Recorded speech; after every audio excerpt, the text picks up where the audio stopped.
Hi, welcome to Perspectives with Katie Kempner. My guest today is Linda Sawyer, North American CEO of Deutsch Inc. Linda was instrumental since 1989 in building Deutsch into one of the key players in the advertising industry. She has won a myriad of awards, including the Matrix Award, and been named one of Advertising Age's Women to Watch. She served as co-chair of Advertising Week. She serves on a number of boards. She's been married for 24 years, and she has 2 sons, which is all pretty remarkable. Welcome, Linda. Thank you. Thank you for having me here. Thank you for agreeing to come. It's my pleasure. So I guess I'd like to start by just asking, you have such a complicated and busy job, and you have this extremely busy personal life. What's a typical day like for you? I think the only answer to that is there is absolutely never a typical day. And that's actually what I love about it. Obviously there's a lot to juggle between my personal life as well as my professional life. And, what I love is that at work, I constantly have so many things going on, whether it's dealing with clients, our people, the financial health of the organization. So, I'm thrown different things every single day, and I love that it changes so swiftly. In terms of being a woman, do you think that it has hindered you or helped you getting to where you are today? Because although there are a lot of women in advertising, it seems like they reach a certain point and then don't often get to the level that you're at. Yeah. I'd like to say that I think, particularly because I've spent most of my career at Deutsch, 22 and a half years out of the 29 that I've been in the business. At Deutsch, we're sort of such a culture of accountability, and it's all driven by results and performance. So I've never really attributed as much to being a woman or a man or whatever the case may be.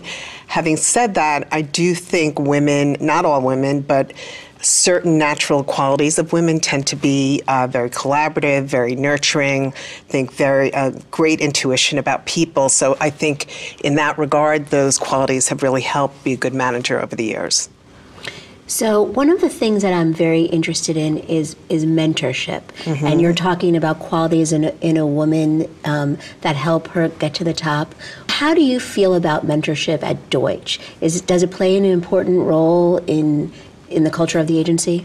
I think so. I think that I'd like to think that I've been a mentor to a lot of our management team. I know that in particular for women, it's very important to have people that they can identify with, people that they can relate to. And I think the fact that at Deutsch we happen to have, which is unusual, probably 50% of our management team are women, that I think it really helps women in particular, but even men who are looking to have a family and a more well-rounded life, say, wow, it's possible, I can see that. And I think it's very important. Well, you touched upon exactly why I wanted to do this show. And that really is the question of balance. How do you do all these different things? And what do you promote in terms of your employees being able to have balanced lives and not necessarily being on call 24/7? Right. Or is that the case? Well, first of all, I have to say, I think balance is a terrible word for most people to have in their vocabulary because it's very unrealistic. And I think unless you're a professional gymnast, it's not the right thing to be aspiring toward, because the truth is there is never perfection. You're always going to be making trade-offs, whether it's sometimes in your personal life, sometimes in your professional life. What I think we've done really well at Deutsch is set by example. And, it's basically like get your work done, be accountable, but figure out how to get that done. And there's a tremendous flexibility in doing that. So, if you're in a meeting, it's not a crazy thing for someone to go, oh, gotta go because I have to get to my kid's thing. You won't be looked at with disdain or disgust. And we're a team, so that's what you have team members for. Clearly, if someone is not doing their job, not delivering, well, then it becomes an issue. But I think that, again, it's just a respect more than anything else that as a person, you're a better business person if you're more gratified with your personal life. And I think conversely, in your professional life, if you really feel that you've gotten a lot out of that, you're better as a person, as a mother, as a wife, and all those things. So then if you're not looking for balance, maybe we're just using different words, but if you're not looking for balance, what is it, do you think, that you're looking for that makes a fulfilling life? I think it's, really being able to be part of what I think is and it's a personal thing, but what's important to you. Over the years, I've certainly missed, unfortunately, my share of some of those daily little nuggets that happened, in my children's life in particular. But my overall relationship with them is so strong and so deep. And I think what I also get from them is that my professional life and what I've accomplished there and the relationships that I have, they have so much respect and regard for that, they're not only, they think I'm a great mom, but they're so proud of the work that I do and the kind of company that I work in and the kind of accomplishments I've been able to have. Well, you're a fantastic role model to them, so that's pretty impressive. Yeah, so, thank you. You're welcome. No. So you said you don't like the word balance. You don't think that that's what you should be aiming for, but maybe it's more a sense of staying organized or staying on top of things. Well, I am very, very hyper organized, and if you came into my office on any given day, you'd be like, does she really work? Because there's nothing on my desk. And it's funny, I learned a little technique many, many years ago that someone told me at one of my first jobs, which is anytime something hits your desk, and now today that's email or whatever, deal with it in some way. Don't just let things pile up, take action, whether it's deliberately put it to the side and know it's not a priority, or pass it on, or delegate it to someone else. I think also it's really surrounding yourself with great people. And, many times people, particularly in senior level positions, ironically, I think are not secure enough to get people who are better at certain things than you, whether it's because they're better at it or because you don't really like to do it and they love to do it. So I think that, one weakness I've observed in women, particularly as they get more senior and when they're at levels where it's unusual to be in sort of top level executive positions, they tend to be very apologetic or reluctant to ask for help.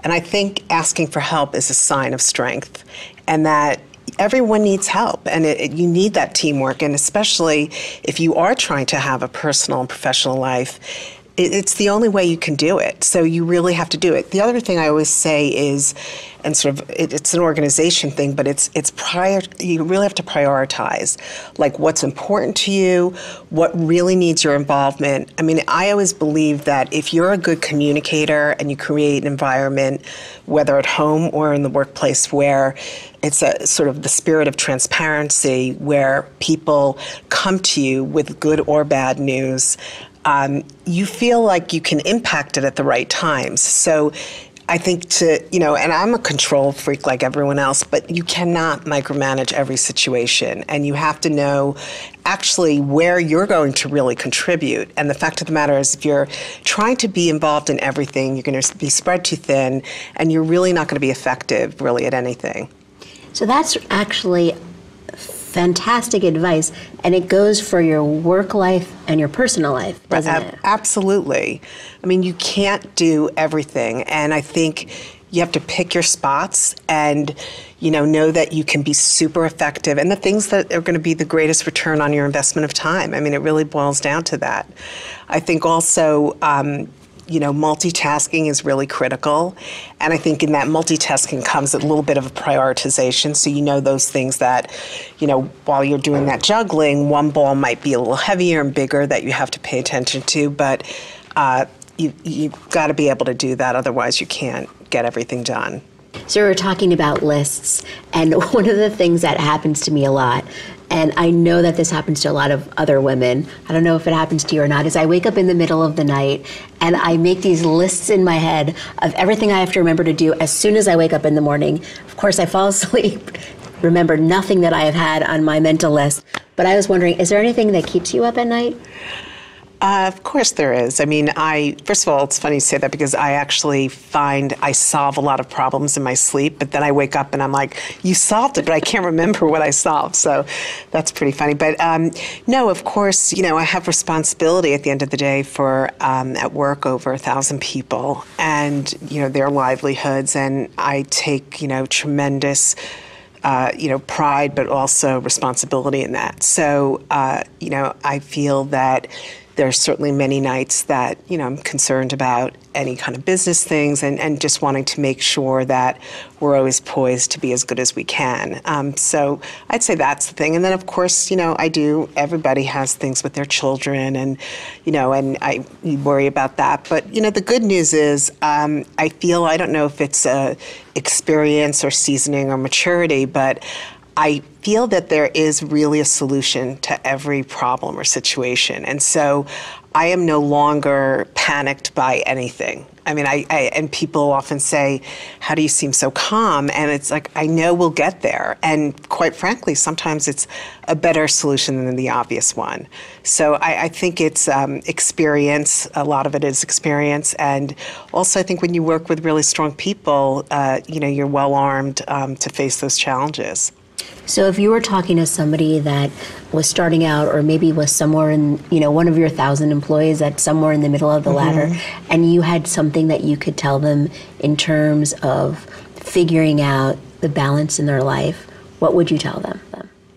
I would tell them, first of all, start with what you're passionate about and really gets you excited and motivates you to, sort of attack things with a lot of vigor. Because I think when you have sort of a bullseye and you know what makes you happy and gets you excited, the other pieces sort of work out around that. I would also say make sure you try to work for the smartest possible people where you can learn the most, and make sure you have really strong people working for you. And you should always think about, it's not just the person you're working for interviewing you, you're interviewing them. So, it's so critical. And particularly I tell people when they're starting out or more junior, I think it's actually more important who they work for than the company they work for, because their experience is going to be so defined by that. As you get more senior, I think the company and the culture is that much more important, because in effect you become part of that and you have to really believe and buy into that. So it starts with, make sure you know what excites you, what you're passionate, surround yourself with great people, and make sure that, as I said, it's almost like I always think of these things as a mosaic where compliment yourself. Make sure you have people with you that are better at even something, that you're going to be better at something that you like to do or don't like to do, and it all works. That's really good advice. I'm done. No. That was really good advice. I want to ask you another question, though. I mentioned before that you've been married for 24 years, which is incredibly impressive. Yeah. How have you worked together as a team as you've had such a big career? Yeah. Well, first of all, I think that, certainly many men love their children, but he has taken an incredibly active role in the parenting. So I feel like we've really shared that responsibility, which makes a big difference. That, I know a lot of women that even though their husbands are involved, all the phone calls come to them. They have to sort of ultimately be responsible for everything. So I think having had that partnership has been great. We also, fortunately, the nature of the business that he had for many years in public relations, he was able to have sort of more control over the end of his day, where that's where I sort of don't have the control. And he could get in super, super early and make a lot of things happen with his media contacts. So it was nice because it just sort of balanced that way. And I think that, he's just always been incredibly supportive of what I do. And, as I said, I think because the barometer for us has always been our children's happiness. And if for some reason I really genuinely didn't think that it was working for them, I would have to take stock and figure something else out. But it's just really worked out well. You're lucky. Yeah, no, I'm very fortunate. I realize that. I mean, it's not typical, but I think it's more doable than most people think. I mean, I have a lot of young women, throughout the industry, but especially also at Deutsch, and just, how do you do it? What do you do? And I think you could get so overwhelmed thinking of it as such a mountain, but it's really like smaller steps in a journey, and that you keep sort of recalibrating. And as you also get more mature, more experienced, I think, you kind of figure out what is really important to you and what you need to kind of get right versus what really sort of at the end of the day can sort of go to the side. Well, I think I know the answer to this question, but do you ever think about having a slower life and maybe saying, okay, I did this for enough time, now I'm going to do something else, or I'm going to take it slow? Yeah, I mean, listen, I have those moments of fantasy where I'm completely overwhelmed and I'd be like, God, that would be so nice not to work and be able to go to the gym leisurely, but I'm so motivated by what I do. I think I would get bored very quickly, and I have fun. I haven't had a Sunday stomach ache in like 25 years. I really enjoy going to work, and as I said, to be able to go to work and actually learn and laugh. I mean, we laugh so much. We really have fun, and it's a great business. I mean, the business side of the business that I like is that you get to be a student of so many industries and categories that I feel so sort of well-versed in terms of my knowledge of the business world, certainly, and then because of the need to understand pop culture and consumer trends, you really get an incredibly well-rounded view of the world. What inspires you? I mean, it's actually what we've been talking about. I get inspired by the people in my lives, and starting with my husband and my 2 kids, and I'm also very lucky. I'm extremely close to my parents, and I love the people at Deutsch. It's like my second family, and I get really excited by watching others succeed and their successes, and I really thrive on that. And for me, that is just such a pleasure. I mean, to really watch people step up and accomplish, and to feel that I might have had something to do with that is really gratifying. I'd say, being with my home and Deutsch family. That's a pretty fantastic way to end. So I think I just would like to say thank you so much for joining me today. It's my pleasure. Thank you so much for joining me, and please join me again on another episode of Perspectives with Katie Kempner.